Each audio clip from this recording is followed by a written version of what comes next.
the paintings kept falling down. But they won't get damaged. There was no fracture, nothing.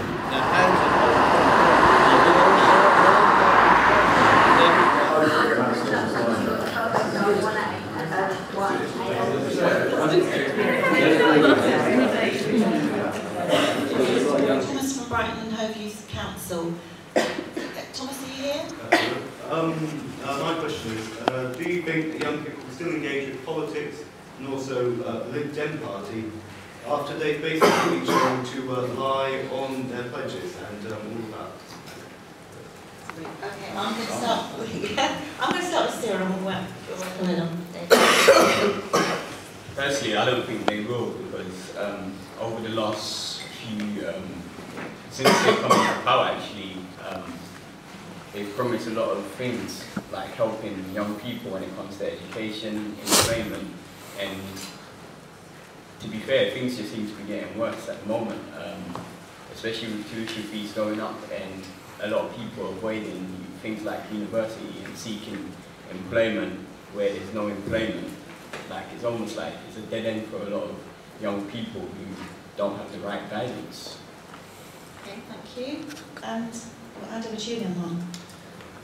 I think young people will stay engaged in politics, whether they'll choose to be engaged through the Liberal Democrats. It's certainly looking difficult. You know, we're all going to remember, partly because it's been put to such a catchy tune, that a major promise was broken. I think that it's positive that an apology has been made. I think there are other things in the past and possibly some things being done at the moment that a lot of people would like to have seen such a fulsome apology for. But certainly my experience with the BYC is 3 weeks ago I chaired our annual council meeting and I saw lots of young people really engaged in politics, really engaged in the issues, but not necessarily choosing to do that through a political party. And I don't think that's just a problem of the Liberal Democrats, though they were perhaps more overtly pitching for youth votes at the last election. All parties have a problem with young people. They have a problem with the public, actually, going back to the last question. You know, fewer than 1% of people in this country belong to a political party, and I think if you looked at that as young people, it would be much, much lower.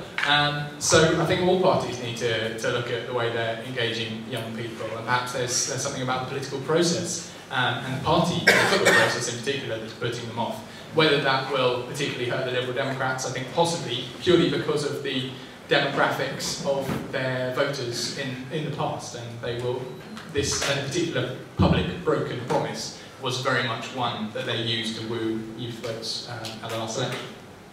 Thank you. We'll go to Harry. Well, I think it's really important to acknowledge what Nick did last Wednesday was actually really courageous. You don't get politicians ever really saying sorry, and I think it's really actually impressive of him to be able to hold his hands up and be able to say that. I think it's also worth noting that, you know, in Parliament we have 10% of the MPs, but really 100% of the majority. We're in a coalition and we can't get everything we want. It's worth noting that Labour back in 2001 said they wouldn't treble tuition fees, but then in 2004 did the same. And we never got an apology from Tony Blair for doing that. So I think, yeah, we made a very public pledge, but I think it's really, we're going to go back onto that road of recovery because Nick did make that very bold step of apologising, and I think it's worth pointing out how rare that really is. Thanks, Harry. And then Simon. Thank you for your question. I mean that sincerely, because it's really important that at meetings like this we don't duck that question. Okay? Let me ask split it into the two. Firstly, the general question: will it mean young people might be less involved in politics? Yes, it might, because it may be the most memorable promise recently made to a group of young people, and therefore people might think, well, if they can't keep the thing that I do remember, why should I bother? And all the parties are the same, so there's a big difference. The response of all of us in this room, I hope, is to say we've got to try to deal with that risk, generally. And other people have been right to say that most young people get involved in political issues not through political parties. There was a fantastic little survey done when somebody got a campaign going, a real campaign a couple of years ago, to save a footpath from the village to the town, which people use as footpath sign. And there were 2 campaigns set up within a week on purpose to see how people responded. One was the party political campaign by the local councillors, who happened to be our people. And the other was a non-party campaign, which was a village community action save the footpath campaign. You know what I'm going to say next. Like 25 times as many people signed up to the non-party political campaign as to the party political campaign. Because people wanted to concentrate on the issue without necessarily attaching themselves to a party. And I think that should be respected. When I joined the anti-apartheid movement when I was a teenager, I joined it not because I was a Liberal and the Liberals were supportive of it, but because the issue mattered to me. And we should really encourage young people to think what issues matter to them. And this week there are big issues for young people, where I hope we are setting the lead, which leads me to the second point. The way we can recover is by addressing the agenda of you lot in here on that and other issues. How do we bring unemployment down? Do we give you decent work experience? Is there a decent career service? Are there apprenticeships for people who want apprenticeships? Do we make sure the minimum wage doesn't just stay as minimum wage and not go up? How do we make sure that people who go not to university but to college get as good a deal as the people who go to university? And then how do we make sure that we do explain that although we couldn't deliver the pledge, actually it is still the case, if you take it very carefully and persuade and go through the facts, that you don't have to pay before you go to university, you don't have to pay when you're there, and you only start paying when you're on 21,000 plus salary. So I think it's a challenge. I have found, amazingly, that if you go and talk respectfully to young people, they may be very angry about the pledge, but they will actually take the point about what the system is, and they will start thinking again about how to be involved. And the best solution is we have lots of people who are students, standing as councillors, standing for Parliament, and getting involved in the debate, as well as being there on that side of the table. So being on this side of the table, for you lot, is just as important as being on that side of the table.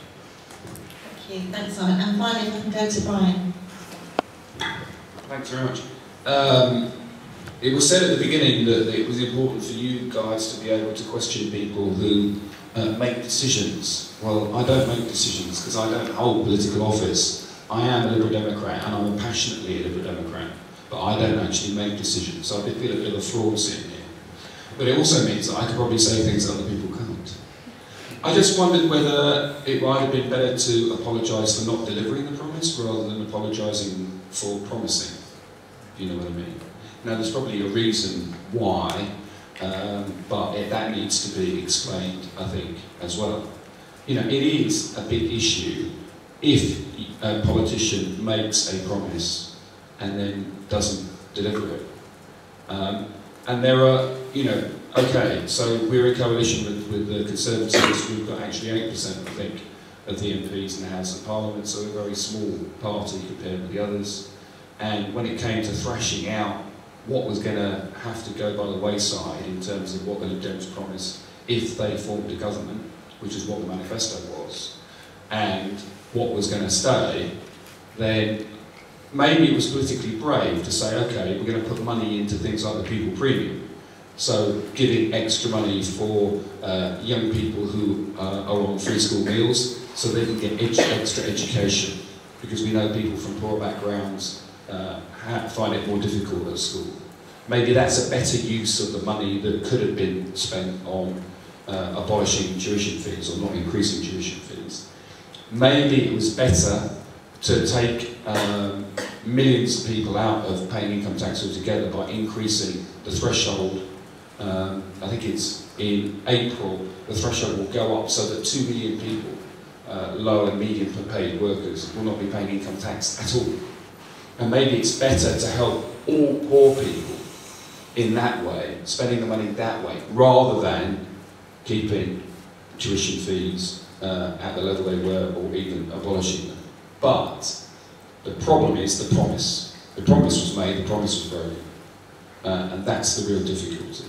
I think, personally, Nick Clegg and his colleagues who negotiated the deal, the coalition deal, were very brave to go for those other things, like linking old age pensions to inflation, either wages or prices, or 2.5%, whichever was the greater, taking people out of income tax, doing those things for everybody. It was a very brave thing to do, but politically a very damaging thing to do. I don't think, because, if the Liberal Democrats had been elected as the government, had promised not to raise tuition fees, and then didn't, then 100% of the voters, would be absolutely justified in being completely, dismissing Liberal Democrats ever in the future. But it came down to compromises, and that was one of the things that had to be compromised on. That's fine. Now, having seen some of the faces in the audience when we started talking about broken promises, I've no doubt some of you have got some views on this. Anybody want to say anything? I'm Dammy. The first thing I wanted to say was some of your points about young people being involved in the political process. And you were talking about this whole failed pledge thing, and about it didn't really matter if some young people weren't as motivated anymore because they'd find other ways to be motivated. But you're saying that as if the party political process isn't even still important. I'm not talking about joining political parties, I'm talking about the simple notion of voting. Because voting and getting people into government, that is still the most fundamental principle aspect of our democracy. And I'm a youth worker, and I speak to quite a lot of young people, both my friends and just people from the general area. And a lot of young people voted for the first time in the last election, and quite a lot of them also voted for the Liberal Democrats as well. And I found quite a lot of those young people now said that they're never, ever going to vote again. Because as far as they're concerned, there's no point. All those politicians are liars. What is the point? And normally when people say to me, oh, there's no point in voting, I say, well, no, hang on a second, you can't say this. But for the first time, I actually sort of agree with them. But I can see exactly what sort of position they're coming from. That's the reason why when you're saying that, oh, it doesn't matter if a couple of young people turn up on a party political process, I think that is completely and totally incorrect with what's actually going on. We still need to keep young people in the political process. There is nothing to, we have to do that. And also, in regards to your point about the pupil premium as well, I was reading a couple of reports about that. Apparently, the pupil premium was a failure of a policy because what the schools have just done, they just use the extra money to pad out their cut budgets. But also, and lastly, I just don't understand how you as a party can expect us to take you seriously again. Because any promise you make now, as far as I can tell, you can break it and then just say, oh, I'm sorry. Well, sorry isn't going to cut it for my brother and sister who probably won't be able to go to university anymore. Sorry isn't going to cut it for the millions of young people who now no longer have EMA and now no longer go to college or can go to sixth form. And as far as I'm concerned, I still very much remember the party political broadcast you made just before the election, where it was Nick Clegg walking down Westminster Bridge with promises flying around everywhere, and he was saying, if you vote for me, there'll be no more broken promises. But it turns out if you say sorry, none of that matters anymore.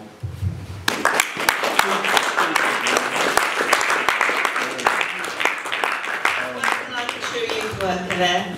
Right, anybody else that would like to comment? Well, you've commented already. I'll come back to you if we've got time, but yeah. You were saying that it's okay if that we'd be 100% justified if you were to go a full election and then you hadn't done it. But the thing is he was apologising, Nick Clegg, because beforehand, before he had made the promise, he knew that if he did, even if they did get out, you still wouldn't have done it, because I was saw on the TV today, he had already known before he made the promise it was impossible. So he's just spilling words out there that would just make people happy to vote for them, and that he knew it was economically impossible and still went ahead with the pledge. And that's what he said. Sorry. Okay, I think we can probably have a vote on this one, but before we do, Simon, did you want to come back from a position of somebody that's actually at the sharp end, as it were, to summarise? That's a fair description of what end are. Okay, there are lots of really big points here, so we won't be able to do them more justice. Very quickly, a lot of the promises, this is the promise we made which we didn't deliver and that everybody remembers. Those of you who are in the hall today would have seen the Citizens UK organisation come and thank us for making a promise to end child detention, kids being detained in an immigration detention centre by prison guards, which we have kept. And that we all signed what's called the Sanctuary Pledge. So there are many other things which, of course, because we kept them, don't get the same publicity as the ones we broke. We've committed a promise to, in the manifesto, to deliver lots more apprenticeship. It's happened. Money for the youth contract, it's happened. There were bad things.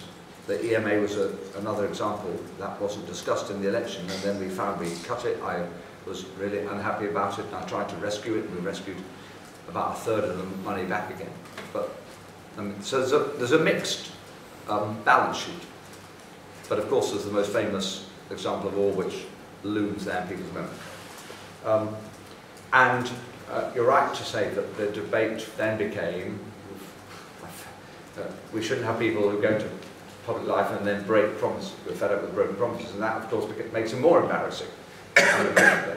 There's two last points, Linda. There was, in the end, I think what it's made all politicians do is realise that when you take part in a process in a party, you agree a policy, and you put your manifesto to the public, if you don't get a majority, but you're in the government, it's fairly obvious you're not going to get all of it. You're going to try and decide what the priorities are. We're all going to have to be clear, all parties. It'll happen in the other parties too.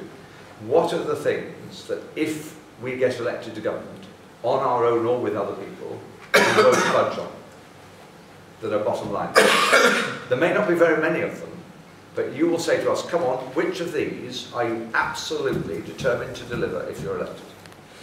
And we will have to say, we would not form a government if we can't get this agreed, for example. And that may be a good thing because it gives greater honesty.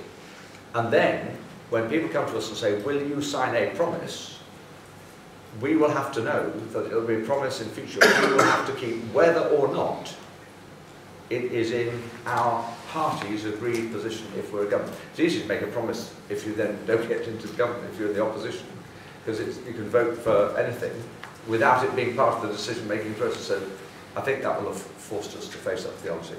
And just the last thing, perhaps what we have to do is be really honest with ourselves. And we, people like me, possibly through youth workers and through other people, go back to the class of 2010, the first-time voters, yeah, who may have voted when they wouldn't have done, and actually seek to engage you directly and say, look, I mean, I would say very clearly, it wasn't a mistake to make the pledge, it wasn't a mistake to make the commitment, and we would deliver it. Yeah, that's my position. Like Brighton argued, that's my view. But perhaps we need to go back, not bottle it, not run away. And I think if we did that, people actually do respect you if you're willing to come back and engage and be honest about the failures. And then I would meet your younger brother and sister, and I hope I could persuade them and your family that actually they can afford to go to university. They won't be penalised if they do. There won't be a big debt they can't afford, because the really important people are people like them. And we have to make sure they don't feel the process has let them down. So perhaps we need to go back and find a process whereby the class of 2010 is not ignored because we're frightened, but actually we doubly engage our effort with people like this one and others to reach them and say, we've made a mistake, we've learned, help us to make sure we don't do that. Thanks, Simon. Okay, so Richard, can we have a vote on this one?